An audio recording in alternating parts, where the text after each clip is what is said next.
Bonjour mes lecteurs, donc aujourd'hui je vais vous présenter Le Petit Prince d'Antoine de Saint-Exupéry et donc je vais vous lire l'histoire.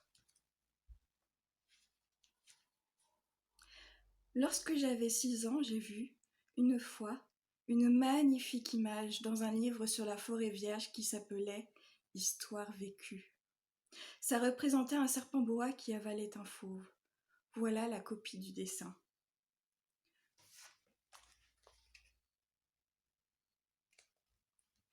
On disait dans le livre, les serpents boa avalent leur proie tout entière, sans la mâcher. Ensuite, ils ne peuvent plus bouger et ils dorment pendant les 6 mois de leur digestion. J'ai alors beaucoup réfléchi sur les aventures de la jungle et, à mon tour, j'ai réussi, avec un crayon de couleur, à tracer mon premier dessin. Mon dessin numéro 1. Il était comme ça. J'ai montré mon chef-d'œuvre aux grandes personnes et je leur ai demandé si mon dessin leur faisait peur. Elles m'ont répondu. Pourquoi un chapeau ferait-il peur? Mon dessin ne représentait pas un chapeau. Il représentait un serpent boa qui digérait un éléphant. J'ai alors dessiné l'intérieur du serpent boa afin que les grandes personnes puissent comprendre. Elles ont toujours besoin d'explications. Mon dessin numéro 2 était comme ça.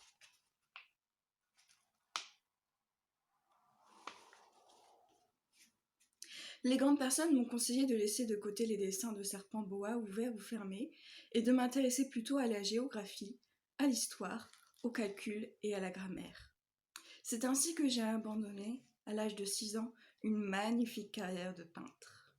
J'avais été découragée par l'insuccès de mon dessin numéro 1 et de mon dessin numéro 2. Les grandes personnes ne comprennent jamais rien toutes seules, et c'est fatigant pour les enfants de toujours et toujours leur donner des explications. J'ai donc dû choisir un autre métier et j'ai appris à piloter des avions. J'ai volé un peu partout dans le monde. Et la géographie, c'est exact, m'a beaucoup servi. Je savais reconnaître, du premier coup d'œil, la Chine de l'Arizona. C'est très utile si l'on est égaré pendant la nuit. J'ai ainsi eu, au cours de ma vie, des tas de contacts avec des tas de gens sérieux. J'ai beaucoup vécu chez les grandes personnes. Je les ai vus de très près. Ça n'a pas trop amélioré mon opinion. Quand j'en rencontrais une qui me paraissait un peu lucide, je faisais l'expérience sur elle de mon dessin numéro 1 que j'ai toujours conservé. Je voulais savoir si elle était vraiment compréhensive. Mais toujours elle me répondait « C'est un chapeau ». Alors je ne lui ai parlé ni de serpent boa, ni de forêt vierge, ni d'étoiles. Je me mettais à sa portée. Je lui parlais de bridge, de golf, de politique et de cravate. Et la grande personne était bien contente de connaître un homme aussi raisonnable. J'ai ainsi vécu seule, sans personne avec qui parler véritablement, jusqu'à une panne dans le désert du Sahara, il y a 6 ans. Quelque chose s'était cassé dans mon moteur, et comme je n'avais avec moi ni mécanicien, ni passager, je me préparais à essayer de réussir, tout seul, une réparation difficile. C'était pour moi une question de vie ou de mort. J'avais à peine de l'eau à boire pour 8 jours. Le premier soir, je me suis donc endormie sur le sable à 1000 milles de toute terre habitée. J'étais bien plus isolée qu'un naufragé sur un radeau au milieu de l'océan. Alors vous imaginez ma surprise, au lever du jour, quand une drôle de petite voix m'a réveillée. Elle disait « S'il vous plaît, dessine-moi un mouton. » Hein? Dessine-moi un mouton. J'ai sauté sur mes pieds comme si j'avais été frappée par la foudre. J'ai bien frotté mes yeux. J'ai bien regardé. Et j'ai vu un petit bonhomme tout à fait extraordinaire qui me considérait gravement. Voilà le meilleur portrait que, plus tard, j'ai réussi à faire de lui.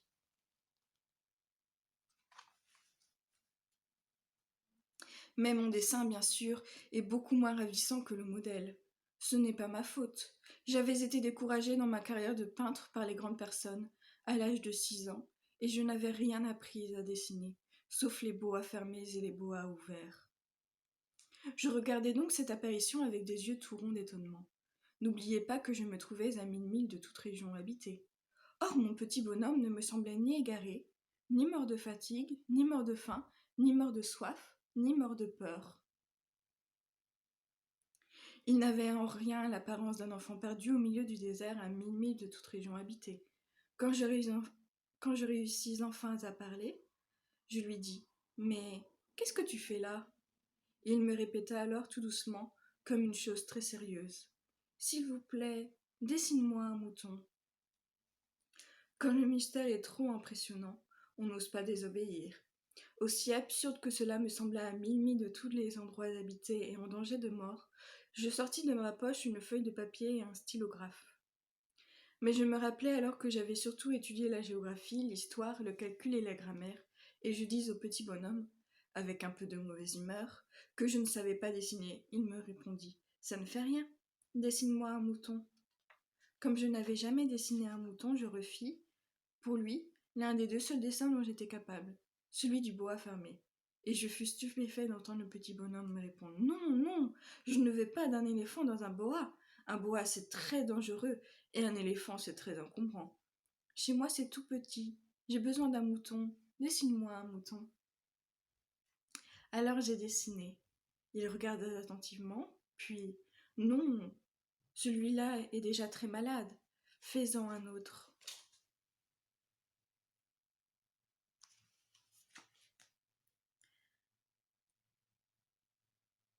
Je dessinais.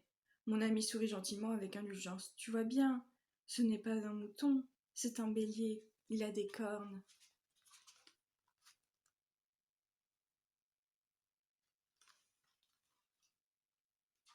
Je refis donc encore mon dessin, mais il fut refusé, comme les précédents. « Celui-là est trop vieux. Je veux un mouton qui vive longtemps. »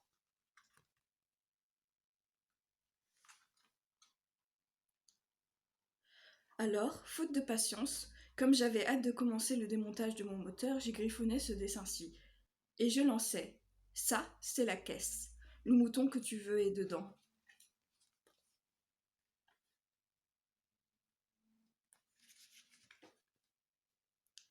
Mais je fus bien surpris de voir s'illuminer le visage de mon jeune juge. « C'est tout à fait comme ça que je le voulais. Crois-tu qu'il faille beaucoup d'herbe à ce mouton ? » ?»« Pourquoi ? Parce que chez moi c'est tout petit. » »« Ça suffira sûrement. Je t'ai donné un tout petit mouton. » Il pencha la tête vers le dessin. « Pas si petit que ça. Tiens !» Il s'est endormi. Et c'est ainsi que je fis la connaissance du petit prince. Il me fallut longtemps pour comprendre d'où il venait. Le petit prince, qui me posait beaucoup de questions, ne semblait jamais entendre les miennes. Ce sont des mots prononcés par hasard qui, peu à peu, m'ont tout révélé. Ainsi, quand il aperçut pour la première fois mon avion, je ne dessinerai pas mon avion, c'est un dessin beaucoup trop compliqué pour moi, il me demanda « Qu'est-ce que c'est que cette chose-là ? Ce n'est pas une chose. Ça vole, c'est un avion. C'est mon avion. » Et j'étais fière de lui apprendre que je volais. Alors il s'écria « Comment ? Tu es tombé du ciel ?»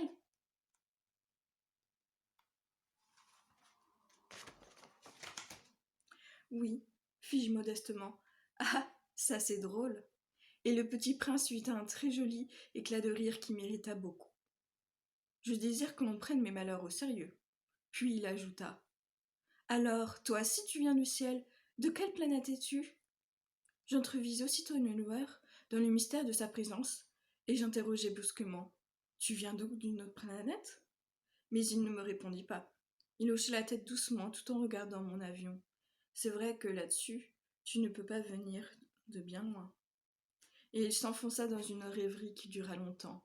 Puis, sortant mon mouton de sa poche, il se plongea dans la contemplation de son trésor. Vous imaginez combien j'avais pu être intriguée par cette demi-confidence sur les autres planètes.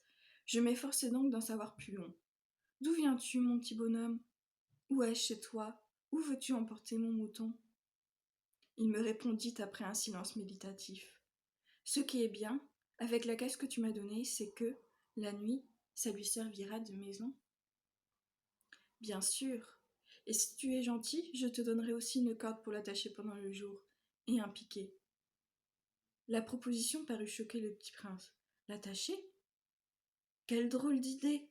Mais si tu ne l'attaches pas, il ira n'importe où, et il se perdra. »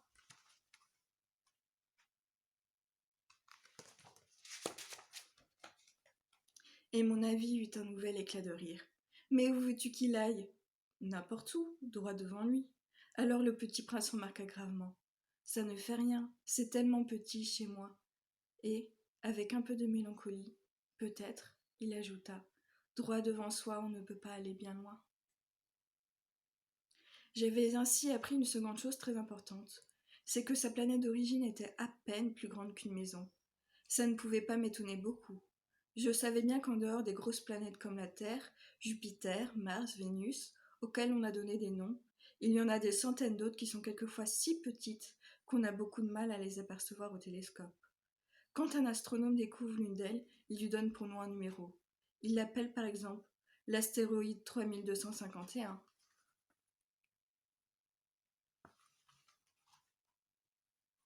J'ai de sérieuses raisons de croire que la planète d'où venait le Petit Prince est l'astéroïde B612. Cet astéroïde n'a été aperçu qu'une fois au télescope, en 1909, par un astronome turc.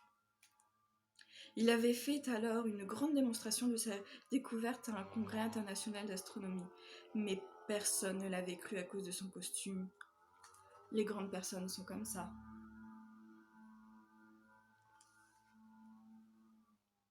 Heureusement pour la réputation de l'astéroïde B612, un dictateur turc imposa à son peuple, sous peine de mort, de s'habiller à l'européenne.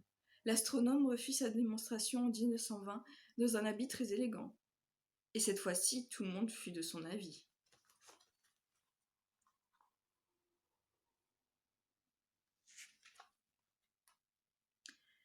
Si je vous ai raconté ces détails sur l'astéroïde B612 et si je vous ai confié son numéro, c'est à cause des grandes personnes. Les grandes personnes aiment les chiffres. Quand vous leur parlez d'un nouvel ami, elles ne vous questionnent jamais sur l'essentiel. Elles ne vous disent jamais quel est le son de sa voix, quels sont les jeux qu'il préfère, est-ce qu'il collectionne les papillons. Elles vous demandent quel âge a-t-il, combien a-t-il de frères, combien pèse-t-il, combien gagne son père. Alors seulement elle croit le connaître. Si vous dites aux grandes personnes « J'ai vu une belle maison en briques roses, avec des géraniums aux fenêtres et des colombes sur le toit », elles ne parviennent pas à s'imaginer cette maison. Il faut leur dire « J'ai vu une maison de 100 000 francs ». Alors elles s'écrient « Comme c'est joli ». Ainsi, si vous leur dites « La preuve que le petit prince a existé, c'est qu'il était ravissant, qu'il riait et qu'il voulait un mouton », quand on veut un mouton, c'est la preuve qu'on existe. Elles hausseront les épaules et vous traiteront d'enfant. Mais si vous leur dites « La planète d'où il venait est l'astéroïde B612 », alors elles seront convaincues et elles vous laisseront tranquille avec leurs questions. Elles sont comme ça. Il ne faut pas leur en vouloir. Les enfants doivent être très indulgents envers les grandes personnes. Mais, bien sûr, nous qui comprenons la vie, nous nous moquons bien des numéros. J'aurais aimé commencer cette histoire à la façon des contes de fées. J'aurais aimé dire « Il était une fois un petit prince qui habitait une planète à peine plus grande que lui et qui avait besoin d'un ami. » Pour ceux qui comprennent la vie, ça aurait eu l'air beaucoup plus vrai. Car je n'aime pas qu'on lise mon livre à la légère. J'éprouve tant de chagrin à raconter ces souvenirs. Il y a 6 ans déjà que mon ami s'en est allé avec son mouton. Si j'essaie ici de le décrire, c'est afin de ne pas l'oublier. C'est triste d'oublier un ami. Tout le monde n'a pas eu un ami. Et je puis devenir comme les grandes personnes qui ne s'intéressent plus qu'aux chiffres. C'est donc pour ça encore que j'ai acheté une boîte de couleurs et des crayons. C'est dur de se remettre au dessin à mon âge, quand on n'a jamais fait d'autres tentatives que celle d'un boa fermé et celle d'un boa ouvert à l'âge de 6 ans. J'essayerai bien sûr de faire des portraits le plus ressemblants possible, mais je ne suis pas tout à fait certain de réussir. Un dessin va, et l'autre ne ressemble plus. Je me trompe un peu aussi sur la taille. Ici, le petit prince est trop grand. Là, il est trop petit. J'hésite aussi sur la couleur de son costume. Alors je tâtonne comme ci et comme ça, tant bien que mal. Je m'en tromperai enfin sur certains détails plus importants. Mais ça, il faudra me le pardonner. Mon ami ne donnait jamais d'explication. Il me croyait peut-être semblable à lui, mais moi, malheureusement, je ne sais pas voir les moutons à travers les caisses. Je suis peut-être un peu comme les grandes personnes. J'ai dû vieillir.